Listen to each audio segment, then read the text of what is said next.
A day in my life as a student in the morning, vendor at the night. Oh yes, I am a student, vendor at the night. At ngayon, gusto kong ibahagi bakit ako palagi inaantok sa klase. Isa akong anak pawis, may klase mang wala, palagi akong tumutulong sa pagbebenta. Sleepy eyes, busy mind. Kaya pagdating sa paaralan, masaya ako na nakapasok ako.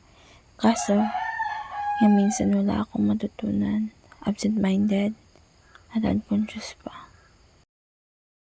Minsan, naiiyak ako, pero di ko alam kung bakit bigla-bigla na lang tumutululuha ko. At ito, gusto ko ipagkita kung ano ang palagi naming binibenta tuwing may festa. Kahit nag-aaral ako, tumutulong ako sa magulang ko.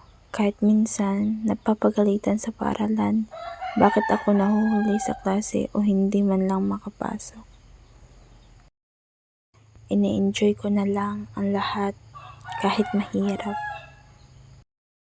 Sa mga guro kong natutulugan ko ang mga discussion nila, pasensya na po at sana nauunawaan ninyo ako. At pagdating sa uwian, nakakauwi kami minsan 2 a.m. or 4 a.m. At kung wala namang event like disco, makakauwi na kami ng maaga like 10 p.m. or 12 a.m.